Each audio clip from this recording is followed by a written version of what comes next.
Hello and welcome to Curating Your Business. John Mitchell and Darren Root here with you, hailing from Bloomington, Indiana at Root Works. Darren, good to see you. It is great to be seen and to see you, John. I'm excited to get a chance to talk to people. I'll tell you what, this has been as hard of a couple years as it's been. It's also been really fun coming out of the pandemic with some hope and excitement and some good news. For firms. We're seeing some really good opportunities for you that we want to give you a chance to talk about today. We've called this Curating Your Business, Make Your Company a Work of Art. And we'll explain that as we go today. But want to give you your choices back. Want to think a little bit about your firm as something that you have more control over maybe than you feel like you do right now. Right, Darren? Two of my favorite words, John. I love the word curate. Yeah. I become sort of a real curator. It's always been used in the art world, so to speak, curating art and stuff. But I've really been a significant curator since my kids moved out of the house, which changes everything. I highly recommend that when they got out of school. But I love this concept of curating. You know, Michelle, my wife, and I like to travel a lot. And, you know, there are really good hotels that we love, and sometimes we end up in a hotel we didn't love so much. Yeah. And one of the things I've learned is curating applies to lots of different areas. I mean, it applies to hotels, it applies to accounting firms. So I love the concept of curating your business. And then the other word I really have gravitated to is art. Yeah. I've learned to start appreciating art. I'm getting ready to redo my home office here, John. I'm spending a lot of time here, actually. And I bought a beautiful, it's all bunnies. Michelle says it looks like it belongs in a nursery, but it's actually kind of a famous piece of art for above a fireplace across from my desk. And then I got another piece of art that's poppies. That sits behind, my grandkids call me Poppy, so it's actually poppies, and it's going to sit behind my desk.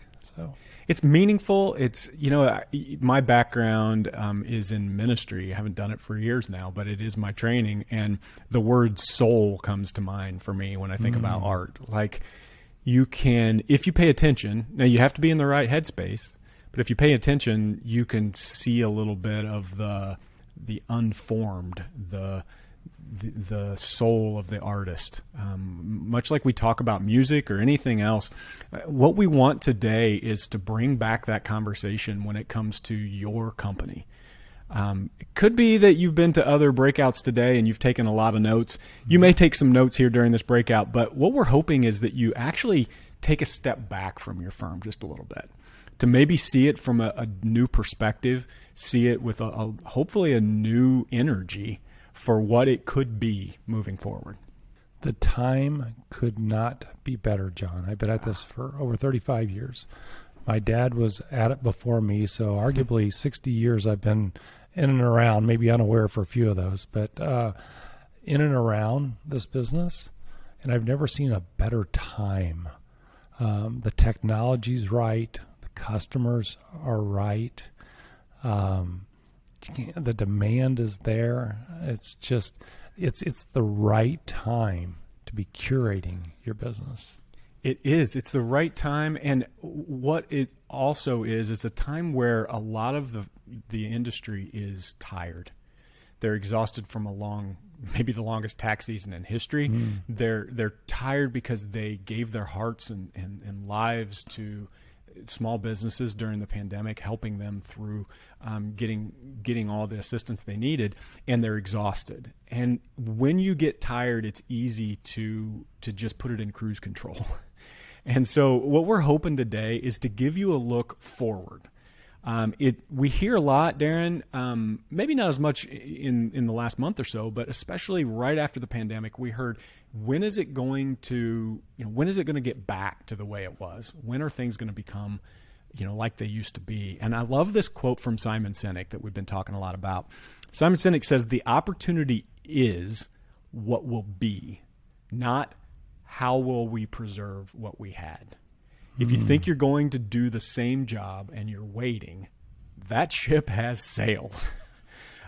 It's not about trying to get back to something. And Darren, we're very passionate about the evolution of your firm and the evolution of really the world around us, taking part in what's happening in the world and moving things forward. And that's very much the perspective and the posture we want to have going into this conversation today. We know now, John, that the universe has been expanding for a really long time at a really high rate of speed, but expanding.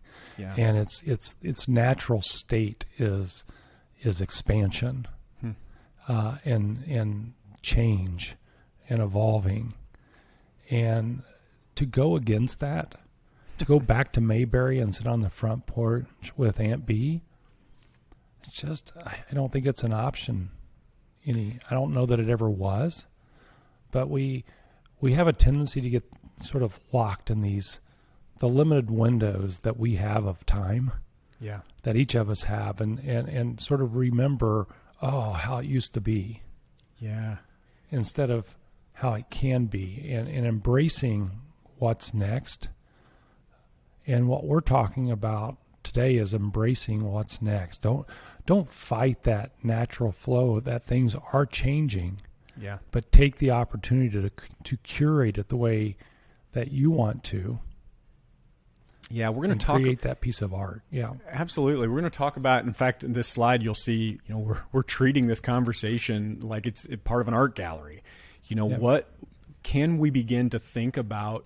Your opportunity. Really, this is an invitation today to participate in the ongoing creation of things around us.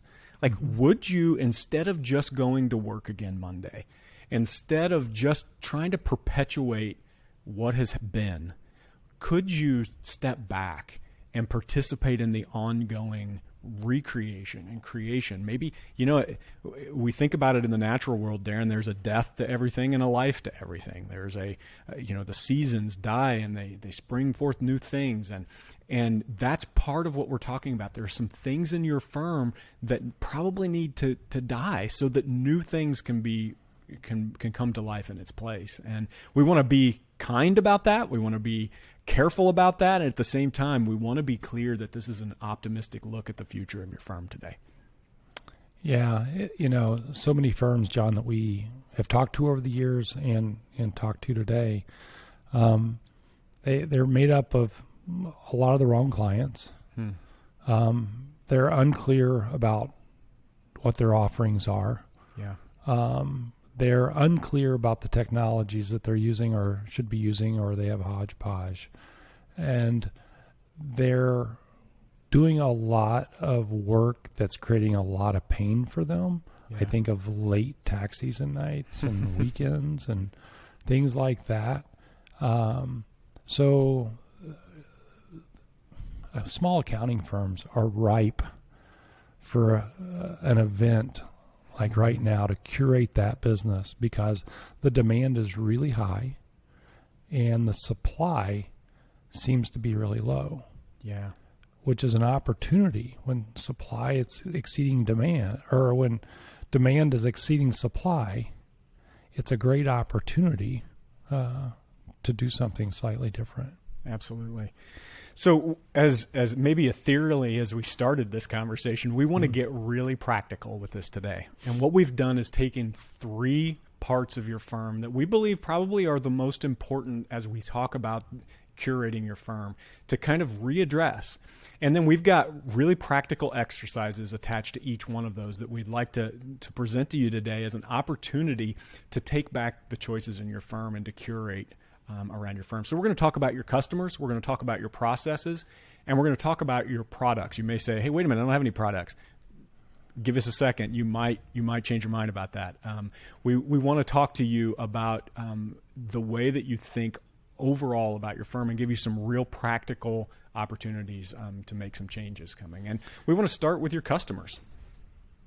Darren, this is a great place to start because it's often a place of passivity where firms just sort of take whoever comes in the door, and then 10 years after they start, they're like, how did I end up here? Why am I serving these kinds of people? We've seen it over and over, John. The way accounting firms have a tendency to grow is organically, with whoever calls them. Yeah.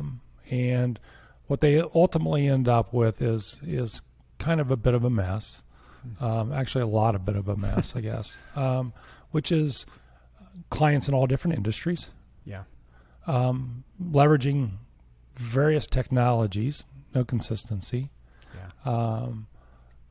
With a lack of clarity, boundaries, borders for the technologies and the solutions that they use. And so you just end up with this real complex set of customers. And what makes it complex is it's just kind of all over the place, as opposed to if you had real clarity around who it is that you wanted to serve, John. Yeah. When you don't do this, Darren, I get a lot of conversations about firm culture, and that is just the collective beliefs and behaviors of the firm. But honestly, the conversation often revolves around what it feels like to work in the firm. For analytically minded people, they often use the word feel when they talk about their culture. And the reason they do is because when you just let people into your culture, when you just say, as long as you have a checkbook, you're welcome here, then you invite things inside your culture that become part of the collective beliefs and behaviors of your firm. And when you do that, it creates convolution, it creates inconsistency, and it creates a really hard place for your employees to work. And that's one of the reasons I love starting with this. Be careful. Think of yourself, if you're the firm leader, firm owner, think of yourself as a bouncer at the front door of your firm's culture. You're not coming in here if you aren't treating my staff with respect, if you don't see what we do as part of your business, and if you don't do things the way we recommend doing them and follow our processes, then we have to bounce you out, because it's actually infiltrating our culture and our staff and our way of life. The key here, John, is curating the right customers, the customers that best fit your firm. It's no different than my wife and I curating those hotels. Yeah. Right? You have to start by knowing what it is that you love about a particular hotel. What is it that you love about that? Because you want to go to different hotels, but they have sort of a unique set of connections or style or whatever that is. But you got to know what it is. And I would argue that you have to know the same thing about ideal customers.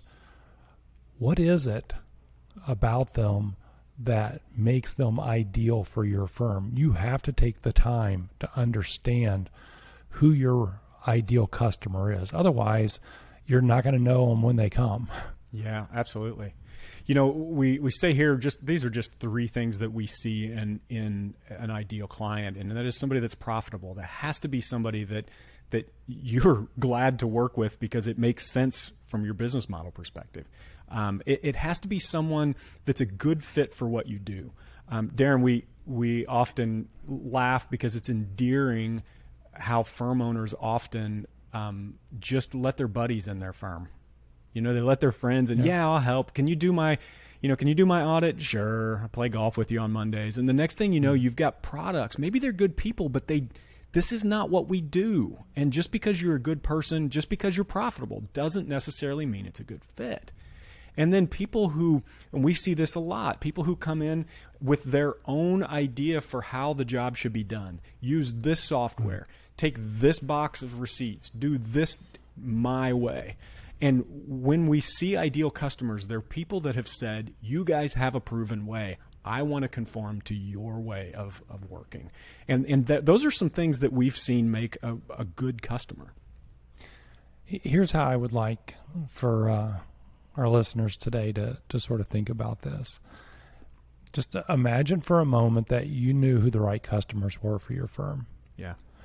It's just as important to know who the wrong customers are too, John, on the other side of that. And Yes. I'm going to start with possibly wrong customers. Mm-hmm. A wrong customer may be too much of anything. And so I'm going to pick on 1040 clients a minute. So 1040 clients may be killing your firm. Mm-hmm. I really want you to hear me say that. They may be killing your firm because it's the 1040 customers that have you staying there until 8 o'clock on Monday night on March 2nd. It's your 1040 customers that make you come in on Saturday mornings because of that deadline of April 15th or the deadline of October 15th. So for 6 months of the year, these having too many 1040 customers is driving your staff away. I can't say that any more clearly. It's your responsibility inside of a firm to curate the right amount and the right kind of customers. Just imagine for a minute if you could get 100 customers paying you $10,000 a year, and we'll talk more about this, but if you could curate the right 100 customers, it's not an overwhelming task. Yeah, it's a task, but it's not an overwhelming task because you have a whole bunch of good customers, right customers today. But if you knew who those were, and then you knew that you were short X number, and you curated, you went and got what it took to get to 100 customers, and you had the right product offerings, which we'll talk about here shortly, that would get you to $10,000 a year. That's $1 million practice, John. And guess what? Nights, weekends, probably not a thing. Yeah. You can probably get those 100 customers in very similar industries buying a very narrow range of products. Imagine how much easier that business is to operate than one of complexity. Absolutely. That's what we're talking about, curating the right customers.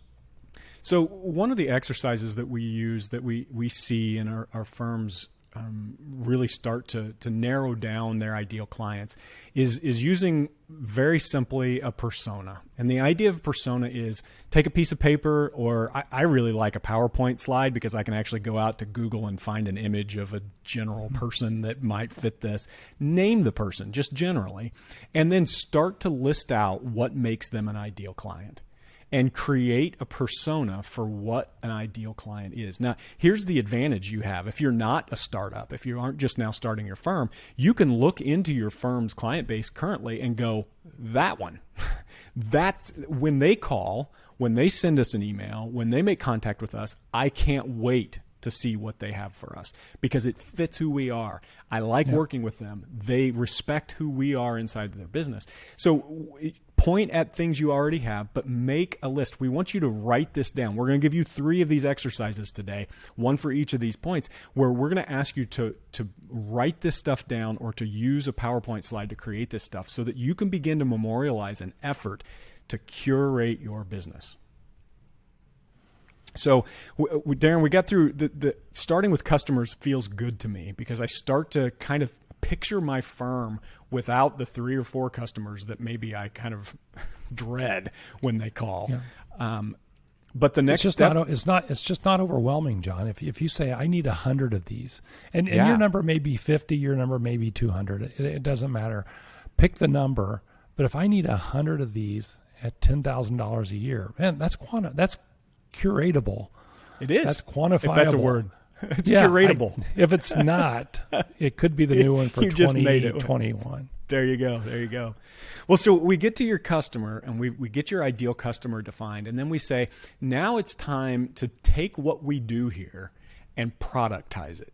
Yeah. You've heard this word before, productizing. And maybe you didn't think it applied to your firm, but we really believe this is an important part of curating your firm. I think this is arguably one of the most important parts, John. Opening your doors, whether that's on the phone or people coming in or Zoom calls, whatever, and just opening them up to whatever is overwhelming. It is. It's overwhelming to think that somebody on the other line can ask you for something and you have to reinvent the wheel each time to deliver that, or one of your staff people do. Imagine all the wasted time in that. So the concept of curating your products comes from knowing exactly what it is that you want to sell. Yeah. There is a really good chance that you're offering client accounting services, or I'm going to call them bookkeeping services. Really good chance if you're an accounting firm. There's also probably an equally good chance that you're offering payroll services and maybe tax services. I think those 3 are a given. And then chances are you're doing business advisory services. I'm going to stick with the first three first, and then I'll talk a little bit, John, about the advisory services. We've defined who our ideal customers are. We know we need 100 of them. We need to figure out now what we want to sell them.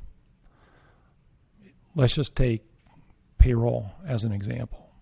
So I want to sell them a basic payroll service. I want to sell them an advanced payroll service, and maybe those are the only two I have. I need to define what those two are. Yeah. And I need to productize that. And what I mean by that is I want to be so clear on what I'm selling here that I can easily put it on my website. Yeah. That I have what I like to refer to as sales enablement material, maybe client education, but it's a PowerPoint or a keynote presentation that has 3, 4, or 5 slides to it that explains exactly what that product is and how we're going to deliver it. And then you have a proposal that follows that up that can be digitally signed, and you can take the credit card for a recurring revenue or the ACH transaction, but productize that entire offering. Does that make sense, John? It totally makes sense. And Darren, this is what we mean by evolving and by creating the next evolution of your firm. This is the way the world works. I love your analogy. We've talked about this before, Darren, of walking into Starbucks. Starbucks has this figured out. You don't go into Starbucks and order a cheeseburger. Right. You don't, and if you did, they would laugh at you because it's not what we do here. But yet you can go into an accounting firm, by and large, around this country and order an advisory service that isn't set up, that doesn't really have. And as soon as the person says at the front desk says, yes, we'll do this, everybody in the back end is running around in circles trying to figure out, how to meet the client's demands. Yeah. And it's just not a modern way of doing business. This is necessary for your next evolution of your company. Yeah. Just imagine for a second that in payroll, you'd taken the time to define the service. Yeah. Or the product in our case, and you build out the end-to-end sales enablement material. Mm-hmm. And then you went to your client accounting services and you said, we're going to have 3 different levels of this. And you built out those 3 products. And then we went over to our tax service and we built out whatever products we want to have over there. Arguably, we have less than 10 products at this point in time. And we've built out all the sales enablement material. Imagine how much easier this practice is to operate at this point if you just curate those things. Yeah. Now, if we want to talk about business advisory services, John, the one thing I would say about business advisory service, historically, it's been very reactive in firms. Yeah. If you were to ask a firm what consulting, what business advisory services do they do, chances are they're going to tell you they do tax planning. That's the first thing that comes to mind. And that's because firms can be reasonably proactive with a tax plan, but everything else inside their business advisory services is reactive. They're waiting on the client to ask them for something.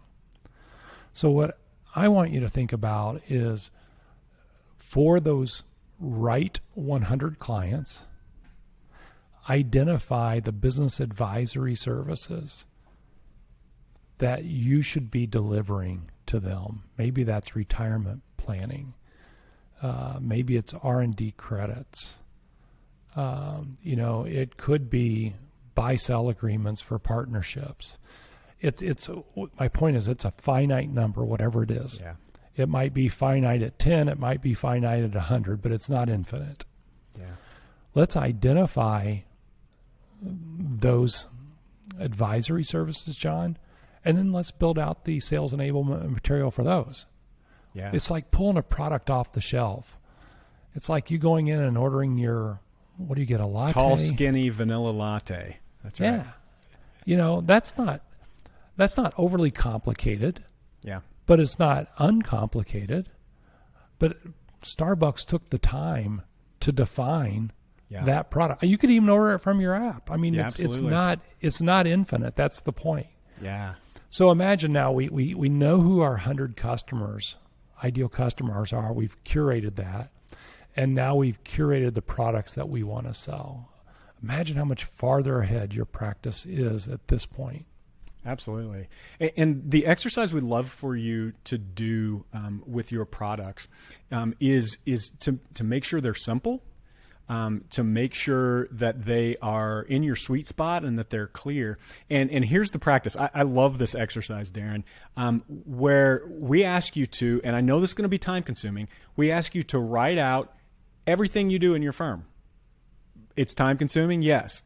You might have 100, 150 things, or you might have 20, but write out, be careful, write down every single thing that you think you do inside your firm. And maybe it's on a PowerPoint slide, maybe it's on a piece of paper, and then take a step back, look at them and say, now, what should we be doing? And circle the things that fit, that can be simple, that can be clear, and that are in your sweet spot. What things on your list are the things when someone calls you go, yes, we're going to make money. We know how to do this. My team doesn't freak out, and we can clearly define the boundaries around it and circle those. My hope is you end up with 10, 12 of those things that you do really, really well. And then you get through your circles, look back at your list and say, okay, what do I need to put a line through today? What are the things that I need to say, even if they're a little bit profitable? Maybe they're a lot profitable. These are not things that are in our sweet spot. These things are nebulous. They're not clear. They're hard for us to perform. Our staff doesn't enjoy them. I never got into business for this. Cross it off my list and begin to get a visual of the products that are accessible inside of your firm. It's like staying at a bad hotel, John. I'm not staying there anymore. I'm crossing it off my list. That's curating. That's what we're talking about. Yeah. Right? We're curating our customers. We're curating our products. Imagine how much easier it is to create your website, John, something you're passionate about. Yeah. If you know exactly what you're going to sell. Darren, you can tell when someone hasn't gone through this process. You can tell by looking at their homepage. You can tell by walking into their office. There is some semblance of organization and order to thinking about your firm in this way. When you get this right, your website builds itself. Yep. And when you get this right, your website becomes so simple to use and so easy for people to understand that when you get up in the morning, you get to the office and you have phone calls from your correct client, from the ideal client you've already identified, because they see themselves on your website and they see that this is where they belong. And they already tell you what product it is that you've defined that they need. And these are the kinds of conversations that lead to the kind of firm that has a culture that's irresistible, a place where people love to work, a place where you love to go to work and do the things that are most helpful to your community. I think, John, this is what modern businesses do today. It really is. It's been modeled for us in lots of different industries. And modern businesses know they're simple and they're clear. Those are the guys that are hitting it out of the park. I look at some of the newer players in this space that are essentially accounting firms, but they came out from a tech bent, and they're growing like crazy. But they're growing like crazy. I mean, one recently had like a $1.2 billion valuation. I mean, it was insane, and it's a fairly new firm, but they know exactly who they want to sell to. Yeah. And they know exactly what they're going to sell, and it's not that many things. Absolutely. It's crazy how this works. So we want to build on to this, to the third component of curating your firm. So we've got this identified customer. You created a persona of who you want. You've made a list of all of the things that you do inside your firm. You've circled the things you want to keep doing and productize, and you have crossed out the things that need to go away. Now, the third thing we want you to think about and curate is your process. So now that I've got the right customers and the right products, there are lots of ways I could serve them. And I need to make choices that are based on technology, that are based on leveraging automation, data, and that use cloud-based solutions in order to provide simple and clear processes for my team to pull these products off. Let me kind of pick through these one by one, John. I mean, cloud-based is a given at this point. Yeah. You know, we currently are embracing a diversified, decentralized workforce. Yeah. It's no longer remote work and we're going to let people go home and work. It's a decentralized workforce. And the way decentralized workforces work is through the internet, is through cloud, right? And so whether that is a desktop application because you say, well, my tax software is desktop based, it still needs to be hosted out in the cloud, accessed anytime, anywhere, right? So cloud-based is an absolute must. This concept of capturing and leveraging data, I think, is the driver that allows accounting firms to go from, or any business for that matter, John, to go from being reactive to proactive. Yeah. I think about Netflix. If they have no data on me, then they're just sending me emails. Yeah. Right? But once they know the kind of shows I like, they can start curating that and feeding me the right information to get my behavior, get the behavior for me that they want. So imagine inside of a firm that firm was able to start capturing this data that lives around them. What technologies does our clients use? You know, what's the business data around our clients like? Are they a partnership? Do they have a buy-sell agreement? Is that buy-sell agreement funded with life insurance? This is the data that swirls around a firm. If we can start capturing that allows us to go from being this passive, reactive advisor to, hey, by the way, did you know that you guys don't have a buy-sell agreement in place?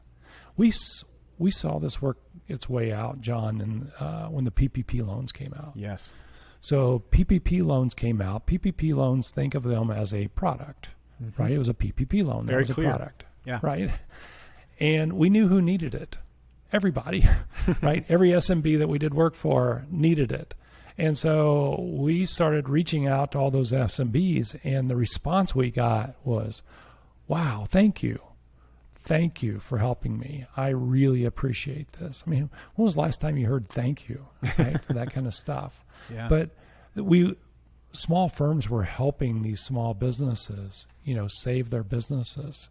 So we know that having the right product and knowing who needs it and being proactive is a giant win. Yeah. Imagine if you could do that across your firm. This is what happens when you start capturing and leveraging data. The last thing I think that I would like to talk briefly about, John, is just this concept of automating everything. Yeah. We certainly keep hearing, and we've heard for years that staffing is the biggest challenge that firms run into.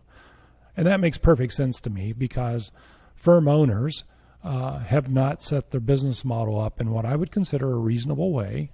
And don't mean to offend anybody, but when you're asking people to work 12 hours a day, 5 days a week, and then show up on Saturday, it can tend to be unreasonable, right? You can do it for a week, you can do it for 2 weeks, but when you ask somebody to do that for 6 months, that's a lot. It changes their life. And so what we're seeing is a shortage, a supply shortage of people. And what we need to be able to do at this point is to start automating as much of our business as we possibly can to free the people up that we have to do these higher level or these more valuable, and maybe more valuable is not the right term, but the services that we know our customers want from us. And let me just give you a couple of examples of that, John. So, back to the payroll product that we said that we were going to offer, as we think about what tools should we use or what should our process be for this, well, we know it should be cloud-based. We know we should be able to leverage data in and around payroll because there's all kinds of other offerings that come off of doing a payroll, like a timekeeping system or a retirement plan or workman's comp or human capital management in some other way. Those are all products that could come off of you just providing a payroll offering. Yeah.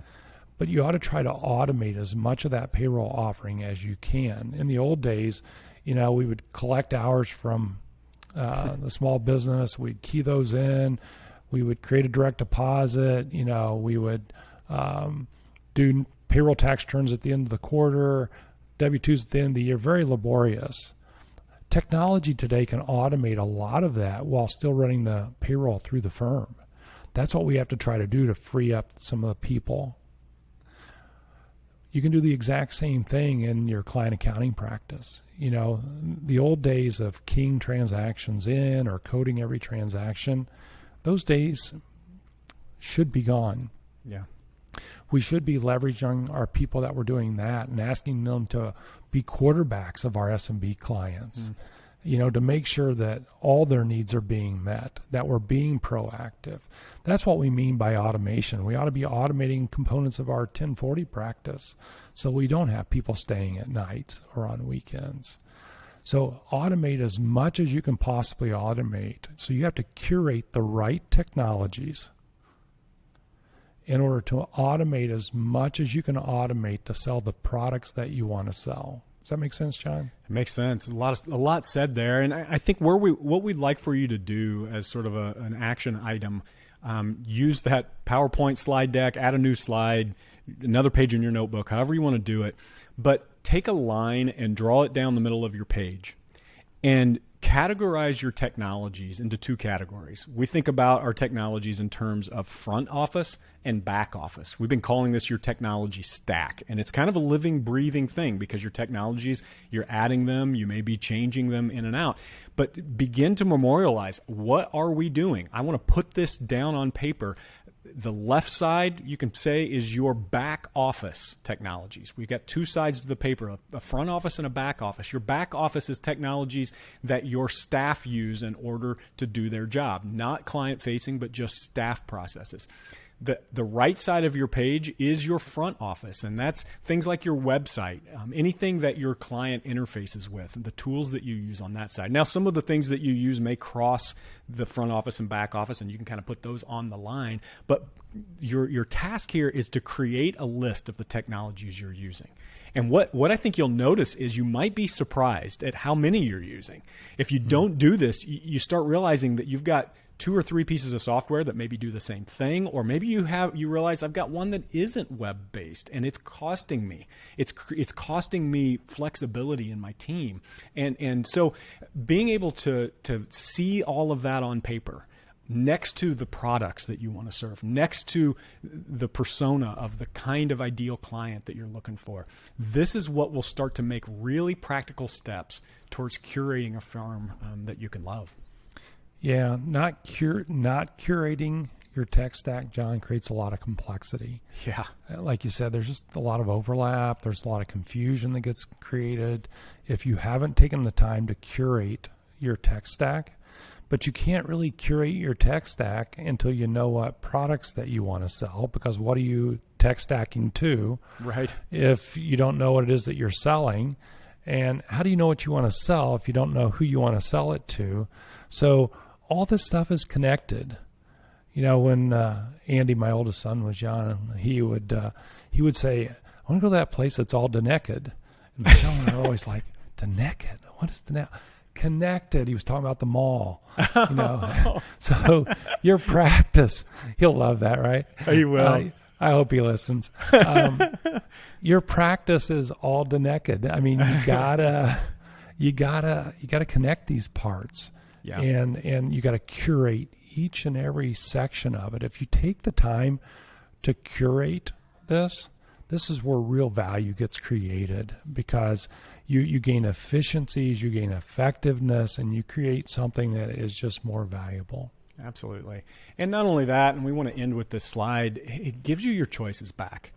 We meet a lot of firms, Darren, that come to us and say, "I don't know how I got here." And the answer kindly is, you chose it. Your firm is a result of the choices you've made. And unfortunately, it happens passively in a lot of firms.